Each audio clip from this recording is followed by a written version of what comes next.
Hola, buenas noches. Soy Gustavo Pérez, integrante del equipo de trabajo del Museo de Arqueología, Antropología e Historia. Hoy día 9 de octubre, en el ciclo de conferencia denominado Juntos por la Ruta del Saber, Educación, Cultura y Arte, tenemos como invitado al prestigioso investigador del hermano país de Chile, el profesor Yerko Andrés Quitral. País de Chile, el Yerko Andrés Quitral. El investigador Yerko Quitral tiene estudios en bioquímica y doctorado en ciencias. Se ha especializado en el estudio de biodeterioro en bienes patrimoniales y artísticos de origen orgánico. Desarrolla la cátedra de biología aplicada a la conservación y restauración de obras de arte y patrimonio e imparte cursos de especialización y talleres de formación para bibliotecas, archivos y museos en Latinoamérica. Organizador del Seminario Internacional de Conservación de Papel en Chile. Desarrolla proyectos de investigación y formación en torno a la conservación de papel, textiles, obras de arte y arqueología. Asimismo, la investigación ambiental y fitosanitaria en relación a preservación de salas patrimoniales y la conservación de sus colecciones, identificando contaminaciones microbiológicas de acuerdo a análisis multifactoriales. Hoy ha participado como guía y revisor en la elaboración de protocolos de reapertura para bibliotecas universitarias y patrimoniales frente al COVID-19.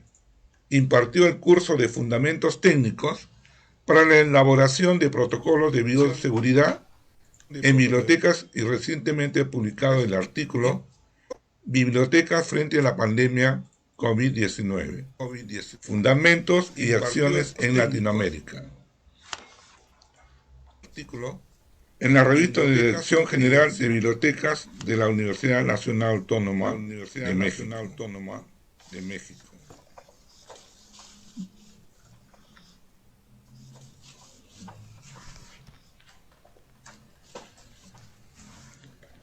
Al finalizar la conferencia, tenemos 20 minutos para dar lectura a comentarios y dar respuestas de parte del expositor a las preguntas escritas por los asistentes de esta transmisión. Sin más que agregar, paso a dar la palabra a nuestro invitado con la disertación denominado Textiles Arqueológicos, un soporte biológico conteniendo microorganismos relevantes para la historia y su funcionalidad. El caso de una cuna prehispánica del Perú. Bienvenidos, mi estimado amigo Yerko Quitral. Te dejo para tu exposición.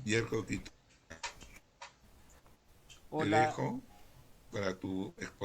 hola Gustavo, muchas gracias por la presentación. Saludo a todo el museo, a Enrique, dos grandes amigos que me hice en el norte de Perú, en Trujillo. Estoy muy contento de poder estar con ustedes presentando parte, ¿cierto?, del trabajo que estamos desarrollando con ustedes, ¿cierto? Con el material que ustedes gratamente alguna vez me pasaron para poder comenzar a hacer algunos estudios, algunos análisis, cuando estuve dando un curso por allá. Así que les agradezco enormemente la posibilidad de poder estar compartiendo hoy día parte de estos análisis y de estos estudios que estamos realizando en conjunto. Creo que hoy más que nunca las barreras ya no existen barreras, ¿verdad? Y por lo tanto tenemos que tratar de compartir nuestros conocimientos en primera instancia para el bien de las personas, ¿cierto? Hoy en día tenemos una complejo panorama en relación a la pandemia, pero también no tenemos que olvidarnos de cuál es el enfoque de cada una de nuestras especialidades, ¿verdad? Y en este caso nos reúne, voy a hablar sobre, desde mi panorama, desde mi postura, desde mi especialidad, de cómo podemos ver los textiles arqueológicos y dándole un toque, ¿verdad?, que muchas veces se le olvidan tanto a los arqueólogos como a los conservadores, que estamos en presencia, ¿cierto?, de un soporte biológico, y como todo soporte biológico está sujeto a una degradación que es intrínseca al tipo de material que está compuesto. En este caso vamos a ir viendo que existen, ¿cierto?, dentro de la diversidad de textiles que existen en el día a día, ¿verdad?, a lo largo de la evolución de los textiles, de esta manufactura también asociada, vamos viendo distintas características asociadas al tipo de material orgánico que cada una de las culturas va obteniendo para, ¿cierto?, representar costumbres, para representar vivencias, etcétera. Cada uno con características propias, ¿cierto?, de cada cultura, y por lo tanto los textiles en muchas culturas, por no decir todas, representan, ¿verdad?, el arte desde lo más íntimo de nuestras familias, desde nuestras sociedades. Aquí es donde cumple un rol, ¿cierto?, los textiles, y no solamente el material orgánico, sino también la conjunción de colores, la conjunción de colores que pueden exhibirse, ¿verdad?, a lo largo, ¿cierto?, de estos murales que son finalmente, ¿cierto?, y que algunos pueden ser utilizados como vestimentas, como objetos, ¿verdad?, y otros meramente como colección, en muchos casos. La diversidad de los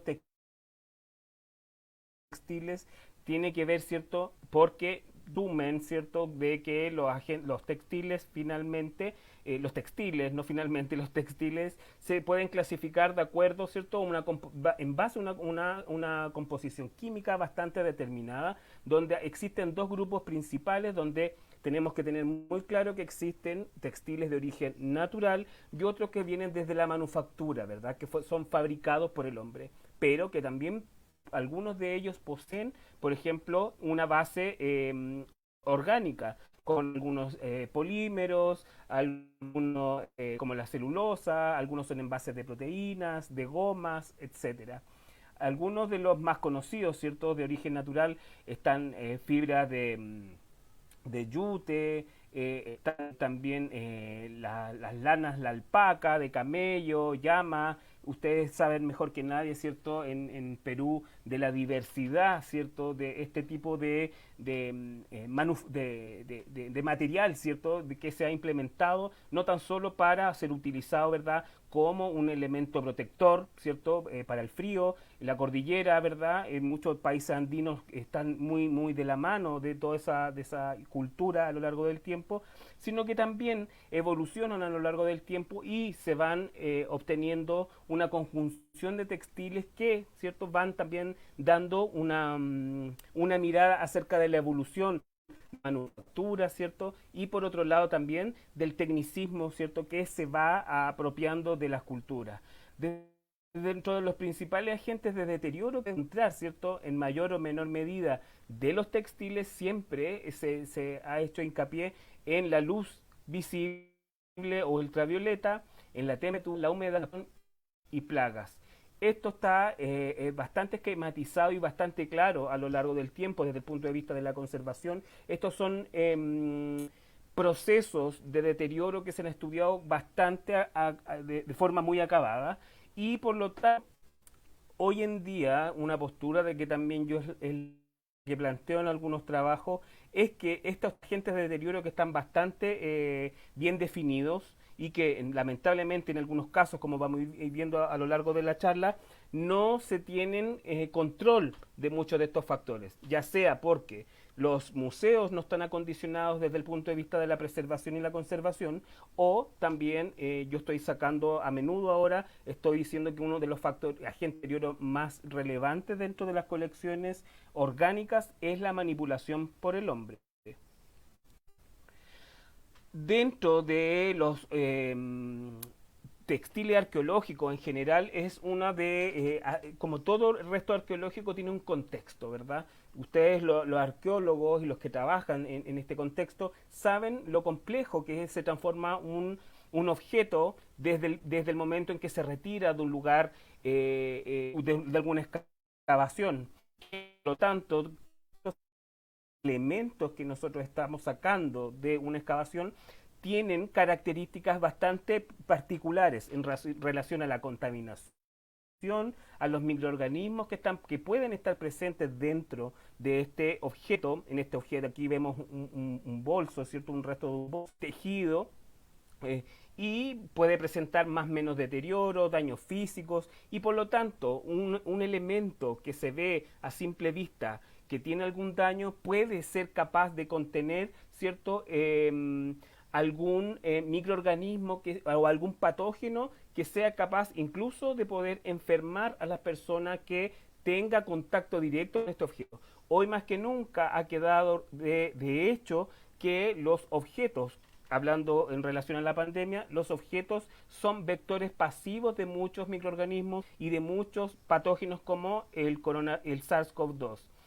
Solamente tomo esa referencia para hacer, ¿cierto?, un ejemplo, ejemplificar de cómo los objetos se transforman en vectores de microorganismos, y estos a su vez tienen que tener, cierto, un rol de biodegradación sobre los soportes. Y por otro lado, si no tiene el control, el equilibrio entre el biodeterioro y el material y la conservación del material, este se va a ir degradando aceleradamente en el tiempo.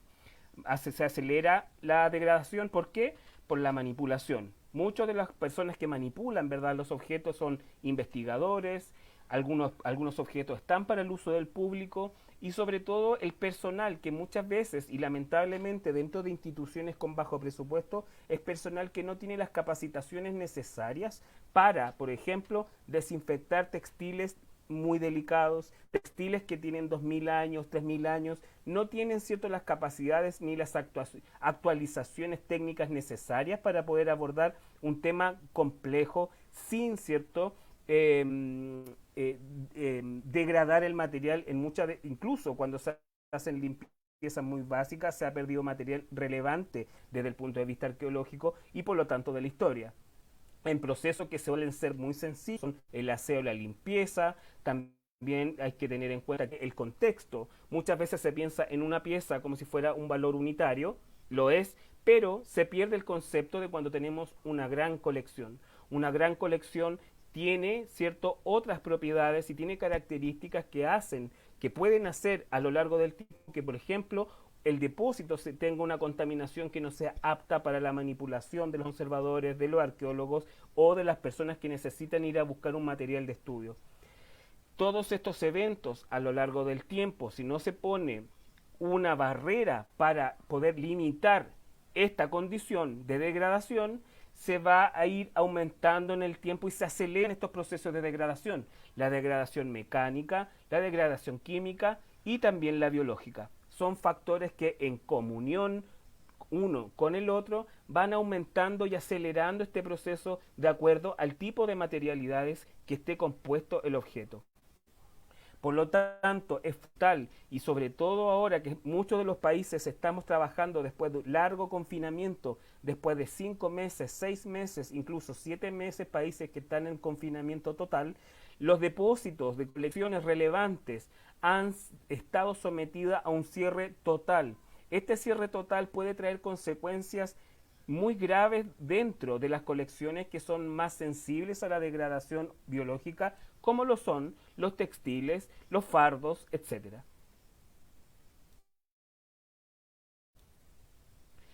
Específicamente de los textiles tiene que ver con la susceptibilidad que tienen estas fibras orgánicas, ya sean de proteínas o de celulosa, son, cierto, muy sensibles a la degradación, y no solamente porque se degradan, sino que los compuestos que son orgánicos, como en el caso que yo les nombraba anteriormente, son comida, azúcar, especialmente utilizada por los microorganismos como su fuente energética.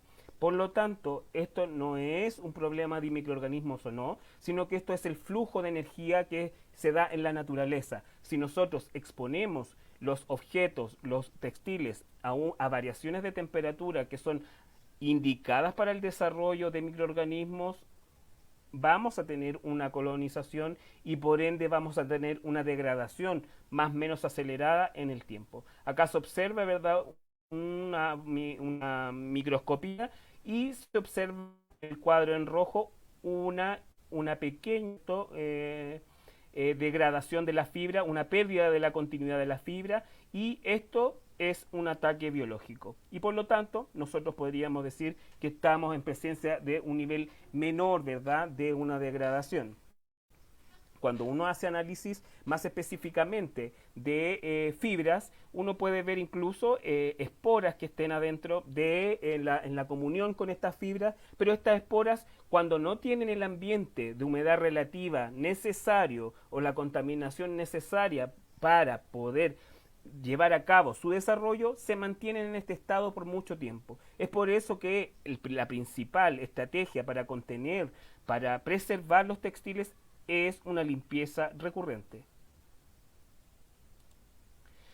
Por otro lado, tenemos que entender que una de las mayores, de las infecciones más importantes que podemos observar dentro de los textiles, y no solamente arqueológicos, sino que todos los textiles, es la infección por el daño de hongos, y es donde yo voy a poner énfasis en esta charla. También existen ciertas bacterias que están asociadas a cierto tipo, sobre todo de restos arqueológicos, de momias, etcétera.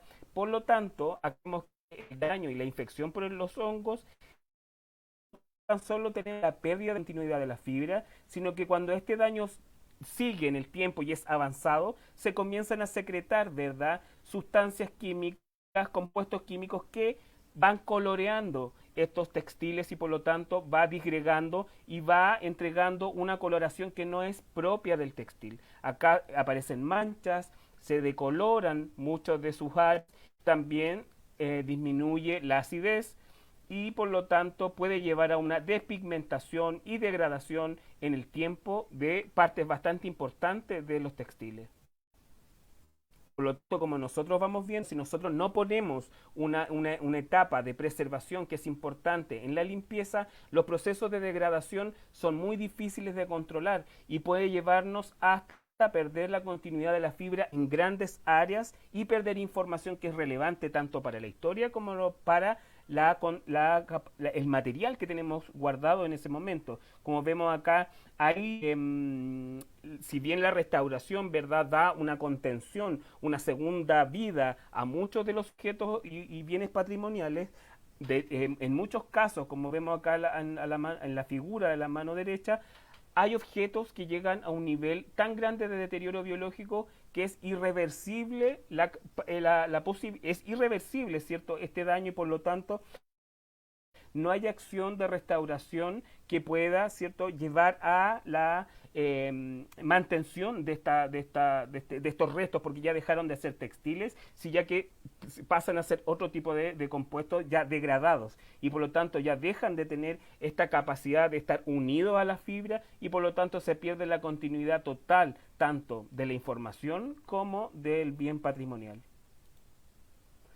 Hay muchos análisis que se pueden hacer, ¿cierto?, para buscar, por ejemplo, esto es un análisis ultravioleta para buscar orinas dentro de una colección. Ya también hemos hablado dentro del museo, y conozco el Museo de Antropología e Historia de Trujillo, lo conozco personalmente, y sé los problemas que muchos de los museos de Perú, de Chile, de Bolivia, de Argentina tenemos, y todo Latinoamérica. En Latinoamérica tenemos condiciones que son bastante particulares y que muchas veces, ¿cierto?, nos dan deseo de llorar, pero es la realidad que nos toca y tenemos que hacer frente a esta problemática, ¿verdad?, de alguna u otra forma. Acá vemos, ¿cierto?, unas imágenes donde se trataba de distinguir las manchas que se habían originado por la presencia de ratas, por ejemplo, dentro de una colección de textiles, y que se puede observar claramente mediante el ultravioleta a 250 nanómetros, podíamos ver una distribución de las manchas que se habían originado a través del tiempo por la presencia de orines de rata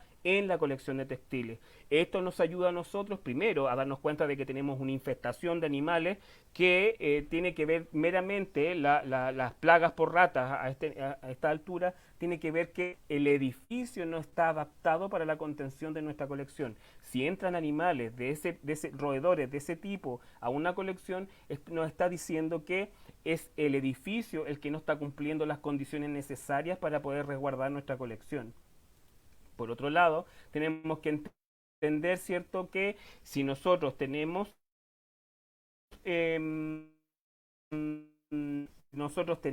eh, estos textiles, tenemos que ser capaces también de entregar los equilibrio. Todos los materiales y los objetos que están, todo lo que sea de textil es muy sensible, así como el papel, son dentro de los bienes patrimoniales más sensibles a la degradación biológica, a la acidez, y por lo tanto tenemos que hacer un estudio para poder llevarlo a un equilibrio y a una estabilización en el tiempo. Si nosotros no logramos esa estabilización, se aceleran los procesos de degradación y por lo tanto un material que puede durar 100 años nos va a durar 5 o 10 o menos, incluso si las condiciones ambientales así lo estimulan. También tenemos que entender que los textiles, ¿cierto? Esto es una pincelada, los textiles, sobre todo los textiles que son arqueológicos, tienen no solamente es textil, sino que tenemos una conjunción de otros compuestos químicos como tintes naturales que entregan el coloreado, ¿cierto? Tan típico de que son de extractos naturales y que por lo tanto pueden incluso dar características químicas distintas a estas fibras. Es muy interesante esto porque ustedes se han dado cuenta, sobre todo los arqueólogos, hay colores incluso que entregan mayor resistencia a las fibras. Esto es bastante interesante. Yo aquí no me voy a extender, pero existen evidencias, ¿verdad?, que incluso que algunos de estos tintes, ¿verdad?, pueden entregar una resistencia mucho más grande a la degradación biológica. Y eso es muy importante y eso se ha observado a través del tiempo porque los colores que ustedes ven aquí son ciertos extractos naturales y los extractos naturales muchas de las plantas tienen capacidades antifúngicas, antibacterianas y que podrían de alguna u otra forma, de algún mecanismo químico, estar inhibiendo o retrasando la degradación propia que tiene la materia orgánica en el textil. Para ir más allá, nosotros siempre nos preguntamos cuando tenemos textiles hasta dónde limpio, cómo limpio, cuándo está limpio. Y ahora que está en boga tanto la desinfección y la limpieza, hay conceptos que tienen que ser aclarados.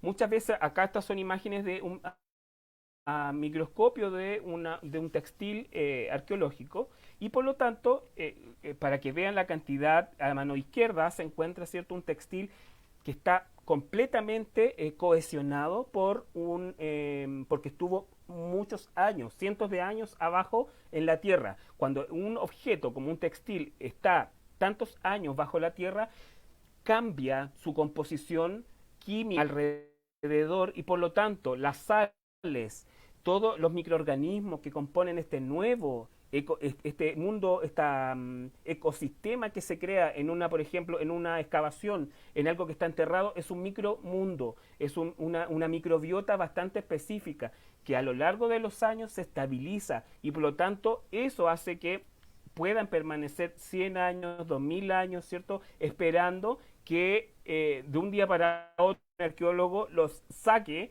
y hoy en día se cuestiona eso de sacar tan abruptamente un objeto, sobre todo cuando estamos hablando de objetos que son tan sensibles a la degradación. Por ejemplo, los textiles nuevamente, los papeles, los huesos, las momias, son compuestos orgánicos que son muy sensibles a la variación de temperatura, a las concentraciones de oxígeno, a las concentraciones de CO2, a las concentraciones de sales minerales presentes y también hoy día se sabe que son susceptibles también a otras concentraciones de microorganismos.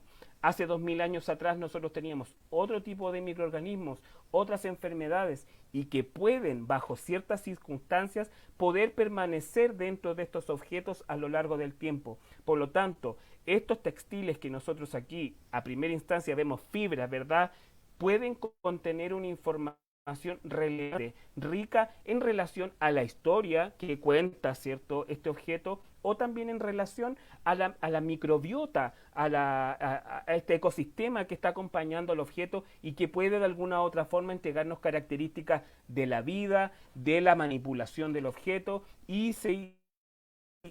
del contexto de uso de cada uno de los objetos. Entonces es tan rica la información microbiológica, biológica que podemos encontrar dentro de un soporte biológico, que yo invito, ¿cierto?, a tener una apertura de esta imaginación micro para poder entender este mundo que existe entre las fibras y que nos pueden entregar una caracterización textil o este objeto a lo largo del tiempo. Acá vemos, ¿cierto?, la diferencia entre una limpieza de un textil, ¿cierto?, donde se realizó una muestra para ver la concentración de microorganismos antes y después de una limpieza, de varios procesos de limpieza y de varios procesos de desinfección.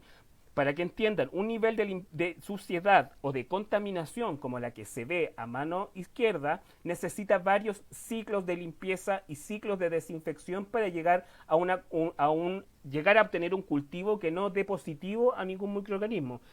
O sea, si da ningún microorganismo es casi estéril, ¿verdad? Pero dentro del mundo de la conservación y de los restos arqueológicos, lo que se quiere es llevar a una sanitización del objeto. ¿Qué quiere decir esto? Que lleve a concentraciones de microorganismos que sean idóneas, salubres para la manipulación y para la conservación de los materiales. Acá vemos un estudio que realicé en una colección de textiles donde se realizaron cultivo in vitro para ejemplificar esto. No se sabe, muchas veces los que trabajan con textiles trabajan no solamente con un textil, sino que trabajan una colección, como la que se tiene, por ejemplo, en el Museo de Arqueología. El Museo de Arqueología, espero que podamos trabajar en esta linda colección que tienen. Las colecciones tienen que, en primera instancia, hacer un estudio para ver los niveles de contaminación. Los niveles de contaminación se pueden extrapolar de acuerdo a la cantidad de contaminación que se obtenga de hongos, como en este caso. Acá vemos, por ejemplo, hay mucha contaminación, otras poca contaminación, y depende también del ambiente donde se haya guardado el textil. Acá, por ejemplo, esta colección eran 44 piezas de textiles donde un cultivo in vitro a todas las piezas y se cuantificaron. ¿Se cuantificaron para qué? Para poder entender cuáles eran los objetos que necesitaban una desinfección urgente. Imagínense que nosotros tenemos 44 textiles y nosotros somos muy pobres y tenemos solamente para 10 objetos, tenemos 10 material para desinfectar 10 objetos, porque eso pasa. Eso pasa en nuestras condiciones. Muchas veces nosotros tenemos que elegir a quién salvar dentro de esta magnitud. Y esto nos ayuda a discernir, ¿verdad? Y decir, ok, el número 5, como veo acá, el textil número 5 es el que repasa por mucho la media, ¿verdad?, de contaminación de esta colección, y por lo tanto yo digo, este tiene prioridad. Este es el paciente que está grave. Y todos los que sobrepasan la media son los pacientes que están graves y por lo prioridad ¿para qué? Para la estabilización, la limpieza y la desinfección. Luego, si nos quedan materiales, iremos con los otros que tienen una contaminación que es relativamente normal. Todos los objetos tienen un grado de contaminación. Si se dan cuenta aquí, el número 11 es un textil que tiene muy baja contaminación, cerca de 10 unidades formadoras de colonia. ¿Qué quiere decir esto? Este nivel de contaminación se puede tomar como normal. Quiere decir que este objeto nunca se mostró y yo cuando después conversé con la curadora, estos textiles se habían mostrado en Estados Unidos y los que tenían una mayor concentración eran los textiles que siempre elegían para mostrar. Por eso es importante que las colecciones, los objetos de las colecciones vayan rotando porque para que no ocurra esto. Si ustedes muestran solamente objeto a lo largo del tiempo, lo que va a pasar es que ese objeto estimula su degradación en el tiempo y por ende, ¿cierto? Se va degradando de forma mucho más acelerada. Y evitamos en ese caso que algunos están en muy buen estado de conservación biológico, pero otros, ¿cierto?, están a niveles que tenemos que actuar, tenemos que intervenir. Dentro de esta colección, los hongos más mayormente registrados fueron Aspergillus, Penicillium, Fusarium, Trichophytum y también levadura. Por lo tanto, los textiles arqueológicos yo lo llamo conteniendo microorganismos relevantes al contexto. ¿Por qué? Todo lo que yo les decía antes tiene que ver con esto, porque los textiles no solamente son una red, no son solamente un soporte de lanas, de hilos, de fibra que nos entregan un contexto, porque todas estas lanas y estos hilos pertenecen a un animal que estuvo en un tiempo, pertenecen a una planta que creció en un determinado lugar, y esa información relevante desde el punto de vista biológico nos ayuda a comprender también el sitio de donde se encontraron estos hallazgos y por ende, cierto, también asociarlo a la vida de las personas que utilizaban estos objetos. Por lo tanto, muchas veces y que estudiaran muy a fondo el contexto arqueológico, porque, y no se tienen que olvidar nunca, yo sé que para los arqueólogos esto es relevante, y por lo tanto, mucha de la información que está contenida dentro de estos textiles, incluso nos pueden indicar la ubicación geográfica de donde fue elaborado o fue utilizado este objeto. También muchos de los restos arqueológicos tienen que hacerse análisis de la química de los suelos para comprender la química del suelo del norte del Perú y del sur del Perú, de la costa, de los valles, son distintos. Y eso nos puede ayudar incluso a definir si un objeto es real o no. Las pericias, por ejemplo, yo sé que en Perú y en muchas partes de Latinoamérica te venden objetos como si fueran arqueológicos cuando no lo son. Bueno, cuando uno hace una pericia de las texturas, de las fibras, de las lanas, incluso, ¿cierto?, de alguna química de los suelos, puede de verdad decir si ese objeto es que corresponde o no a la época de la cual me están tratando de vender un objeto, caracterizar un contexto histórico, ¿cierto?, dentro de un hallazgo arqueológico. También asociado a la manufactura, a la tecnología que se haya utilizado en la época, nos entrega una información exquisita en torno a los bienes. Por otro lado, y es el enfoque que yo siempre le doy, la microbiología que está asociada a la contaminación, porque esta ya no es contaminación, es una microbiología que convivió con este objeto a lo largo del tiempo y por lo tanto nos está entregando una información valiosa, por ejemplo, si estos objetos fueron utilizados o no. Dentro de los principales factores de deterioro, ahí vemos un utilizado o no en el tiempo, tiene desgarros físicos, hay características que se van aprendiendo en el tiempo de funcionalidad, ¿cierto?, de los materiales. También tenemos que entender que los sistemas de guarda de muchos de los textiles lleva también a la degradación. Un textil que no está limpio, un textil que está expuesto al sol, un textil que está doblado de forma incorrecta, lleva que a lo largo del tiempo esas fibras se quiebren y se dañen físicamente y también lleven a una degradación química de las fibras. También puede pérdida del color, ya sabemos que la luz es la principal encargada de la decoloración de los textiles.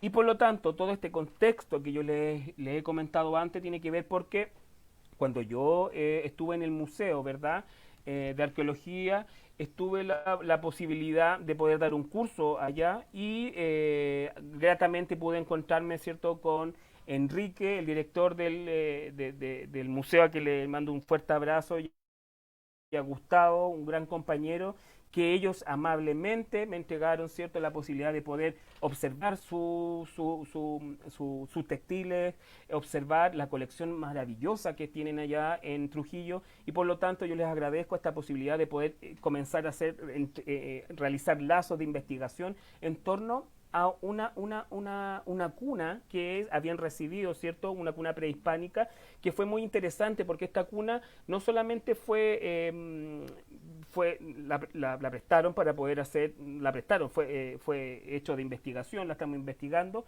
Una cuna, ¿verdad?, que siempre se ha caracterizado como una herramienta, ¿verdad?, en Perú, en algunas zonas de Perú, en este caso de la cultura chimú, se asocia al cargar bebés, incluso hay algunas cunas que se atreven a decir que son para modificación craneal de los bebés. Hay distintas teorías al respecto. Muchas de estas teorías tienen que ver, ¿cierto? Se tienen que asociar con la funcionalidad del objeto cuando uno lo encuentra.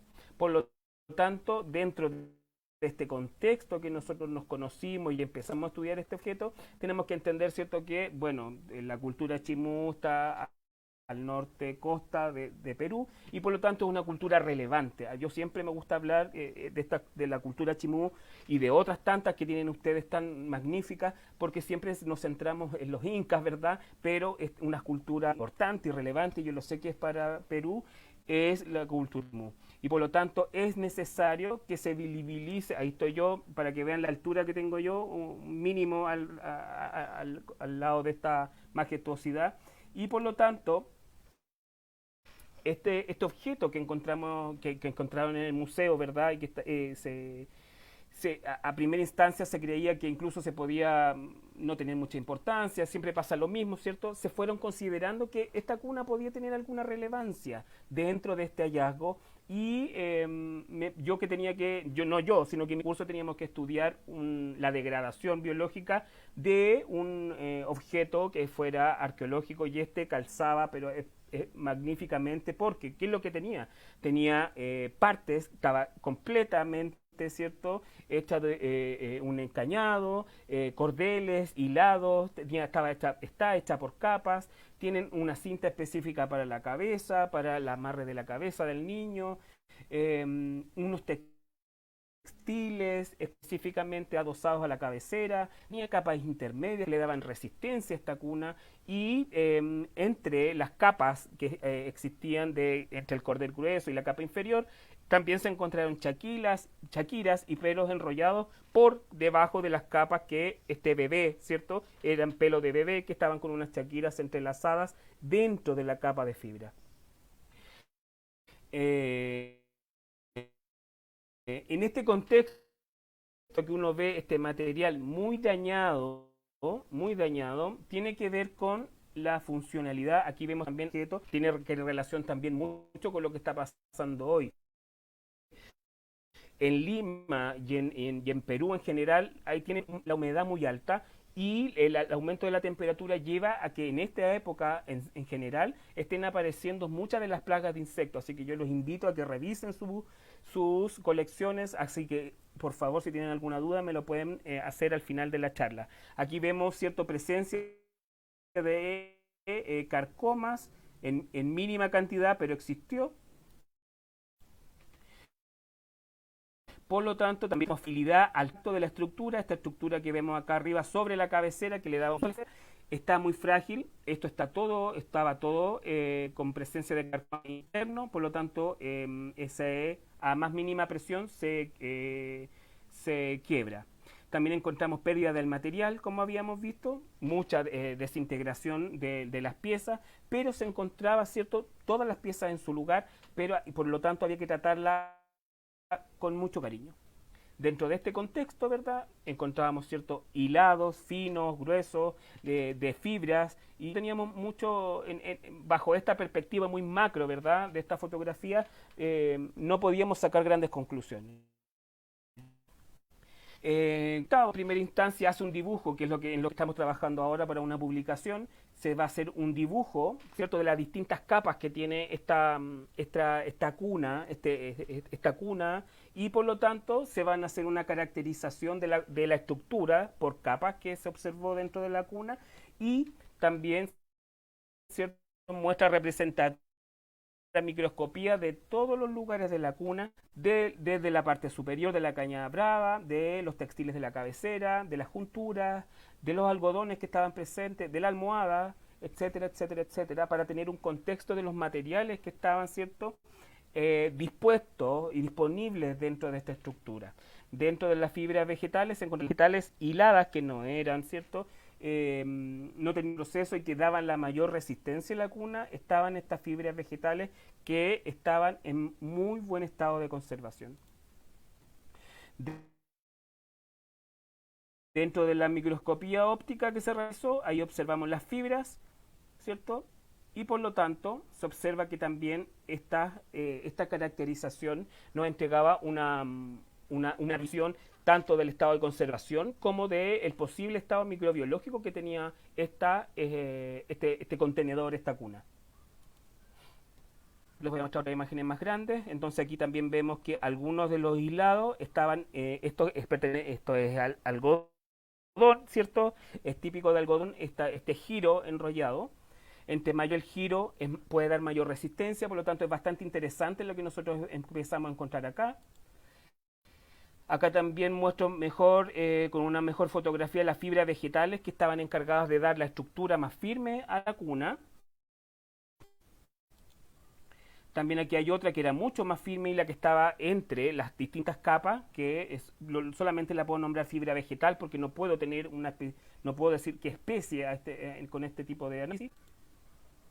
Algo muy interesante, con algo muy propio de la zona, es el hallazgo del algodón oscuro. Muchos de los arqueólogos de los análisis que yo creo que ya se saben, ya esto está caracterizado a lo largo del tiempo en el Perú, es la asociación de un algodón oscuro propio de la zona norte. Este algodón oscuro está presente dentro de los hilados que se encontraron, que sujeta al bebé, está dentro de este hilado muy fino, este algodón oscuro es propio de esa zona y creo que también sale en Egipto.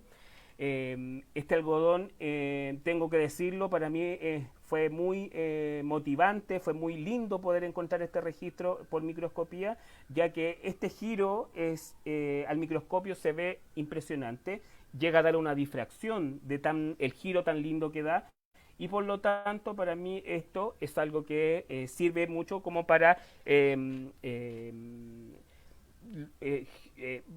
localizar, ¿cierto? Este algodón me localiza de alguna forma, ¿cierto? La ubicación que podría tener aproximadamente esta cuna dentro del Perú. Me puedo equivocar. Se necesitan mayores estudios, se necesita mayor búsqueda, ¿cierto?, para poder confirmar una geolocalización específica de los cultivos en esa época de este tipo de algodón, pero ya se encuentra datado de alguna forma.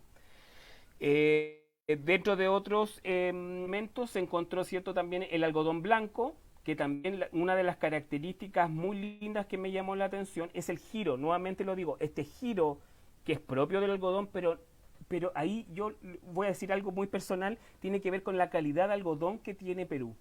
Perú es uno de los países, junto a Egipto e India, que tienen el mejor algodón del mundo. Por lo tanto, en lo personal nunca había visto un giro tan pronunciado y con tanta vuelta en un algodón. Puede ser que yo a lo mejor me falte más mirar, pero lo digo dentro de lo que he observado y me parece impresionante encontrar los registros. Dentro también de los hilados, entonces, dentro de los principales materiales que se han podido registrar hasta el momento, el algodón blanco, el algodón oscuro, junco, fibras vegetales indeterminadas, caña brava o coligüe y lana, que se puede seguir estudiando para poder determinar, ¿cierto?, de qué animal, ¿cierto?, en esa época puede contextualizar el uso de alguna de esas lanas para desarrollar textiles.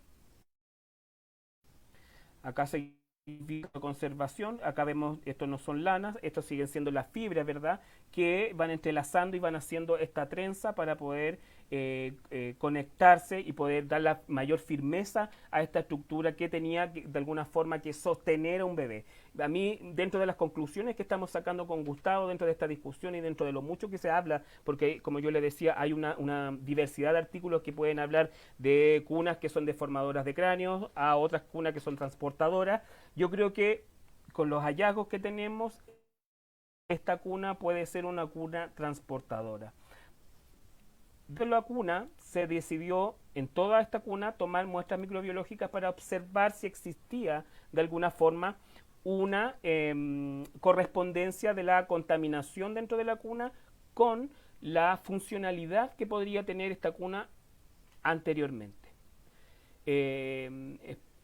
Por lo tanto, se registró en este dibujo que tenemos acá, se registró por ejemplo, la caña brava, el textil de la cabecera, el textil de los costados y, por otro lado, no sé si ¿me escuchan o no? Sí, sí, sí me escuchan. Se tomaron muestras microbiológicas para observar la contaminación de hongos distribuida la dentro de toda la cuna. Acá vemos, ¿cierto? Vemos el control, controles negativos para poder que la reacción sea certera. Por lo tanto, se tomaron muestras representativas de la caña brava, de la parte inferior, del algodón, del costado, de la cabecera del textil de la cabecera. Se tomaron de la caña brava del costado, de los textiles, de los juncos, de las partes inferiores, media superior, etcétera. Todos esos datos, ¿para qué? Para poder establecer una distribución de la contaminación que nos hablara de la funcionalidad que se le está atribuyendo a este objeto. ¿A qué voy con esto? Ya es una distribución de materiales orgánicos que nos daban resistencia en mayor medida, ¿cierto? Para el bebé que iba sujetado a este cabestrillo hecho de algodón, junco, etcétera, y se registraron las mayores contaminaciones se registraron en la cabeza y en la parte de el trasero del bebé. Esto es es relevante porque una de las grandes conclusiones que nosotros estamos sacando hoy en día es que uno de los grandes problemas de los objetos arqueológicos es que se le atribuyen funcionalidades que muchas veces no están siendo propiamente, no, o sea, son funcionalidades inventadas dentro de una forma u otra. En este caso estamos tratando, ¿cierto?, de entregarle una funcionalidad en relación a lo que el estado de deterioro o a la contaminación que nosotros vamos registrando. Si esta cuna se registra, por ejemplo, contra la cabecera, porque son lugares que un bebé contamina más. La cabecera, ¿cierto? Por todo el sudor que está acá atrás, está concentrada en la parte de la almohada y en la parte de las pompas, ¿verdad? Del culito ahí, tiene todo, ¿cierto? Los bebés, ustedes mejor que nadie saben, los bebés son buenos para contaminar esa zona, por lo tanto, hay una zona contaminada bastante interesante que nos indica de la funcionalidad que pudo haber tenido alguna vez y que no tiene que necesariamente ser contaminación ambiental, porque muchas de las muestras tienen contaminación ambiental, pero esta distribución heterogénea dentro de la cuna nos da a entender de alguna forma que hay alguna asociación directa con la funcionalidad que pueda tener esta cuna que pudo haber tenido esta cuna en el tiempo.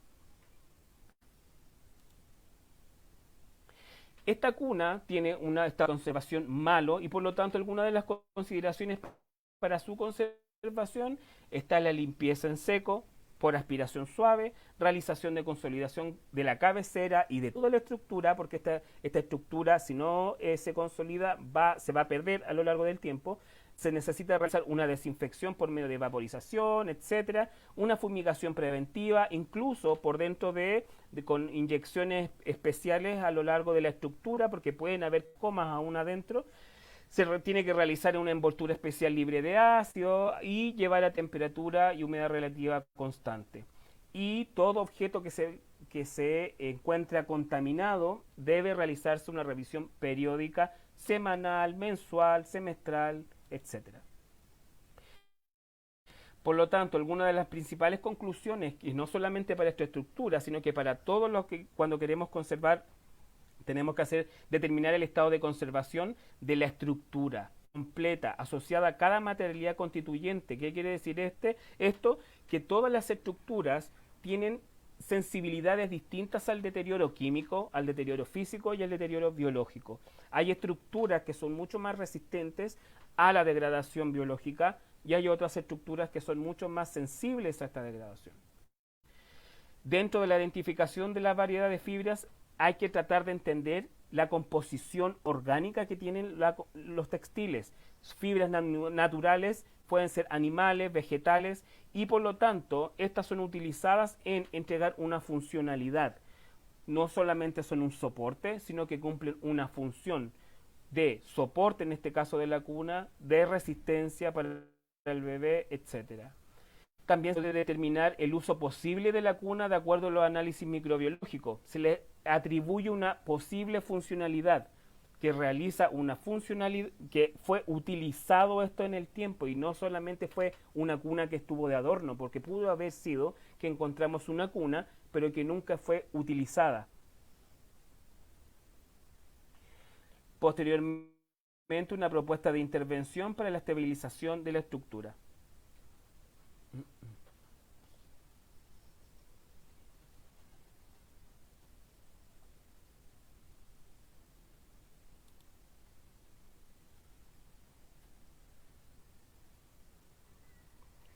Bueno, algunas de las consideraciones que me gustaría tomar ahora, también muy brevemente antes de terminar, es que si bien ahora nosotros estábamos hablando de una contaminación muy específica, ¿cierto? Muy de la fibra misma, nosotros también tenemos que entender que este tipo de contaminaciones, cuando no se toma en cuenta, pasa de ser de un individuo, de un objeto, puede pasar a la colección total. Si nosotros no contenemos la contaminación microbiológica, macrobiológica, en este caso, en una colección puede ser determinante para que la colección completa se inestabilice en el tiempo. Si nosotros no somos capaces de contener una contaminación en los materiales orgánicos, podemos perder gran parte de la colección en el tiempo.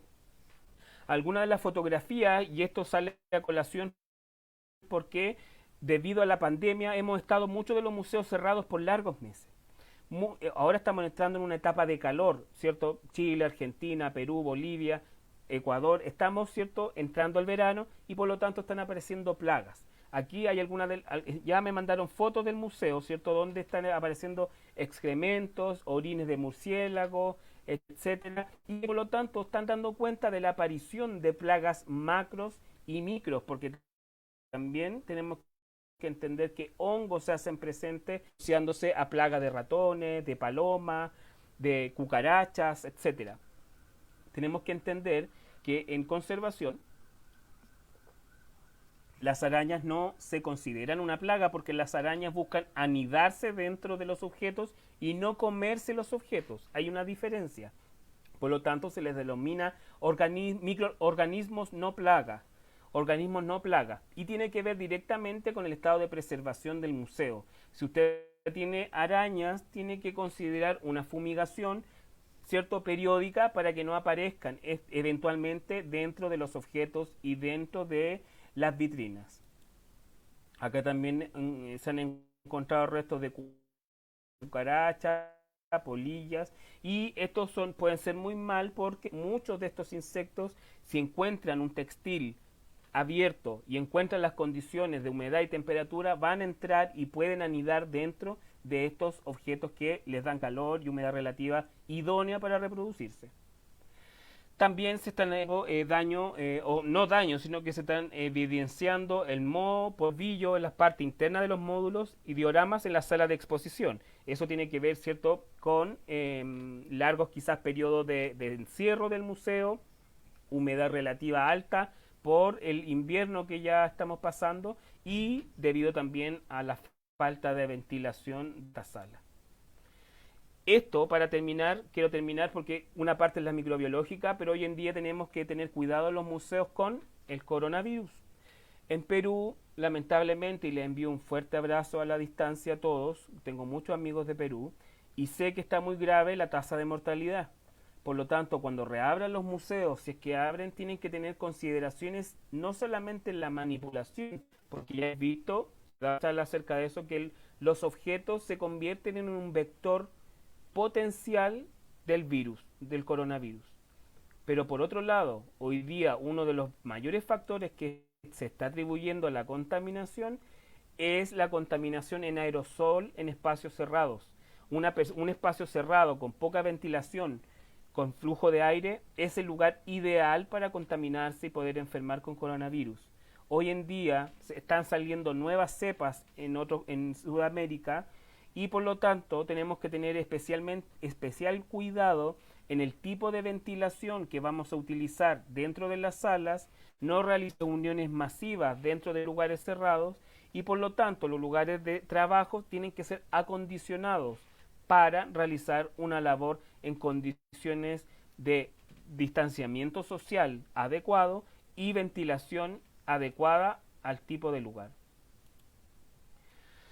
Para terminar, de muchas consideraciones que he dado a lo largo de estos meses para coronavirus, pueden buscar este artículo que salió hace un mes atrás en la Biblioteca Universitaria de la Universidad de México y que pueden encontrar muchas consideraciones, no solo acá dice biblioteca, pero esto sirve para museos, archivos y bibliotecas, lugares cerrados en general. Acá esto estaba específicamente hecho para una biblioteca, pero acá salen consideraciones de manipulación, de limpieza, de desinfección, de ventilación, muchas características que ustedes tienen que tener adaptadas a la hora de poder pensar en una reapertura de museo, archivo o biblioteca.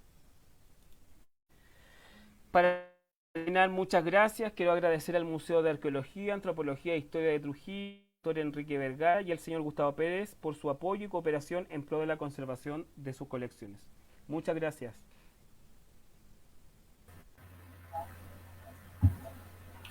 Bueno, te agradecemos mucho, Yerko, por esta exposición tan interesante que has hecho.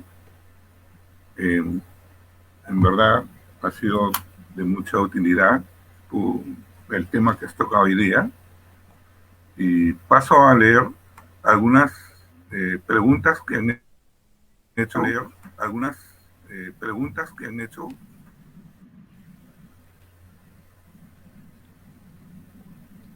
Permíteme, voy a salir de la cámara, te las voy a leer. Bien. Hay una pregunta de Quintiquilla de Mora.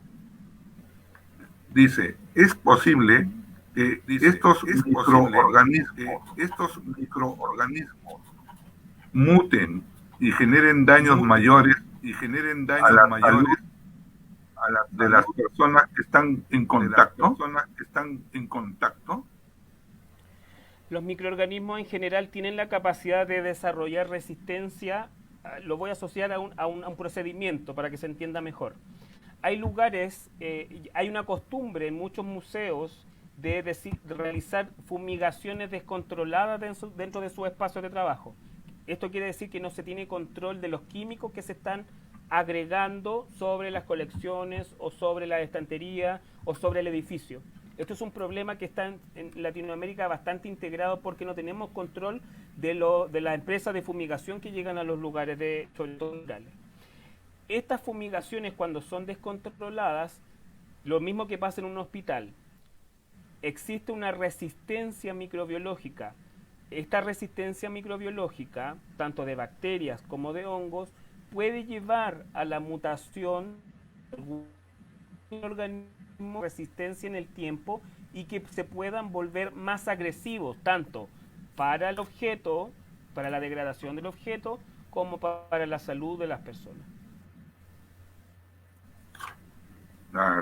La siguiente pregunta es, ¿cuál es la influencia de los materiales que emplean para almacenar los textiles en el proceso de biodeterioro?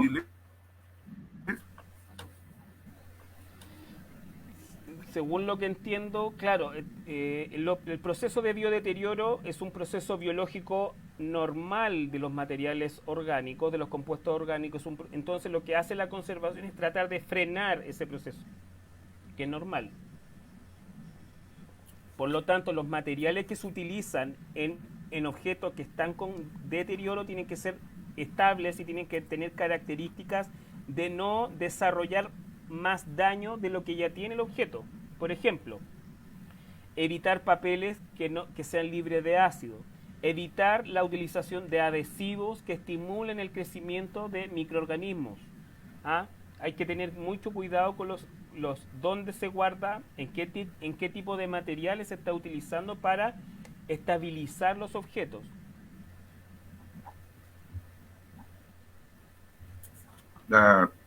Hay otra pregunta de Liliana Chávez Otero. ¿Qué medidas se deberían de tomar para ser exhibidos los textiles?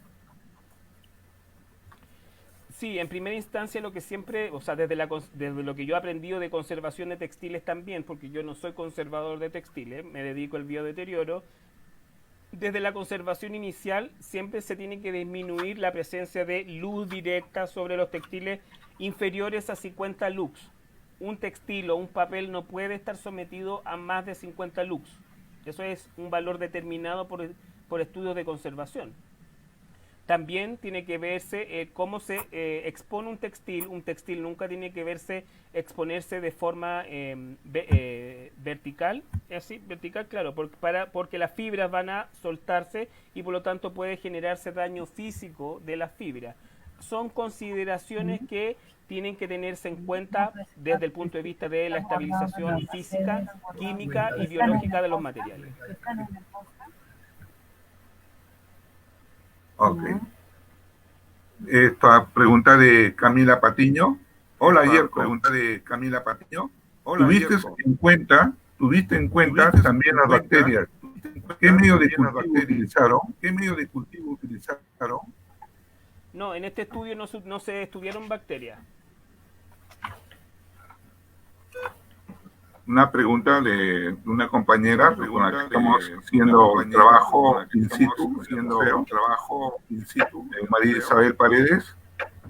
La pregunta es, ¿qué precauciones se deben tener para remover la orina y los de murciélago que se mostraron para el caso del Museo de la UNP? Claro, acá yo creo que toda la utilización de guantes, una limpieza, si la limpieza es sobre objetos, sobre bienes patrimoniales, ahí tiene que tener consideraciones desde el punto de vista de la conservación. Pero cuando se trata de la vitrina, tiene que considerarse como si fuera cualquier superficie que tiene que quedar neutra. No puede utilizar, por ejemplo, cloro, amonio cuaternario. Lo ideal es desinfectar siempre estos lugares que están en contacto con bienes patrimoniales con alcohol etílico al 70%, pero no utilizar cloro, no utilizar amonio cuaternario ni otros.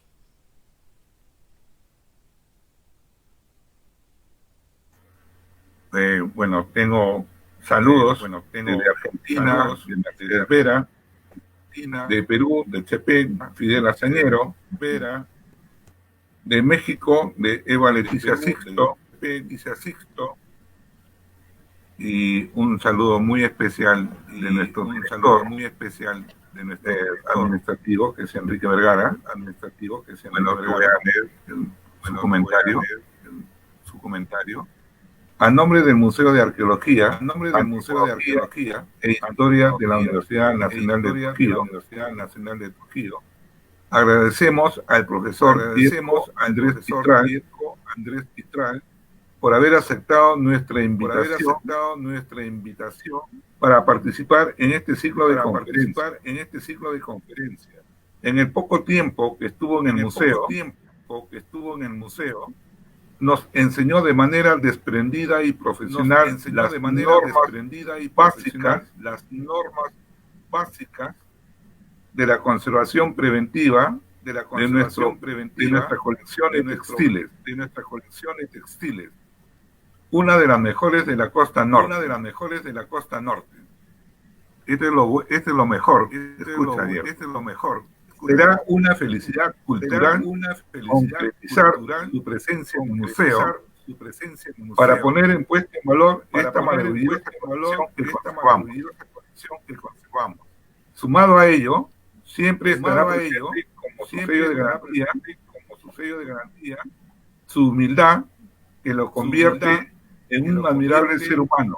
Gracias, querido amigo Yerko. Qué lindo, muchas gracias. Me emociono porque creo que ustedes logran entender, los que me conocen más de cerca, es lo que me apasiona enseñar, me apasiona entregar los conocimientos. Siempre he dicho que todos los estudios que tengo es para poder enseñar a los que no han podido o por cosas de la vida no toman distintos caminos, y creo que cuando uno tiene estudios de alguna forma se tiene que hacer cargo de poder transmitirlos y ayudar a los demás. Y en eso yo creo que trato de ser consecuente con ese objetivo de mi profesional, y poder ayudarnos no tan solo a ustedes, sino que a todos los que me conocen. Siempre trato, con mi artículo, con mis investigaciones, trato de aportar, ¿cierto?, no tan solo a la conservación de los bienes, sino que también a que nos cuidemos nosotros, como trabajadores, como amigos, como investigadores. ¿Qué sacamos con que las piezas estén bien conservadas si nosotros nos morimos de un día para otro? Nos sacamos mucho, ¿verdad? Así que las palabras de Enrique las valoro mucho. Estoy muy agradecido y estoy muy contento de que ustedes quieran seguir trabajando conmigo. Estoy seguro de que comenzar, ya cuando se desaparezca este virus, poder concretar ciertos cursos, investigaciones de estos textiles maravillosos que ustedes tienen en su museo. Muchas gracias. A ti, Yerko, gracias por tu conferencia y esperamos tenerte pronto por acá. Pero bueno, agradecemos la presencia, persona que nos están observando, por medio de sistema de videoconferencia. Y bueno, los invitamos para el próximo viernes. Yerko, nuevamente, muchas gracias. Y hasta pronto. Muchas gracias, Gustavo. Un fuerte abrazo. Gracias por la invitación. Cuídate. Chao, chao, que estén bien. Chao, cuídate. Chao.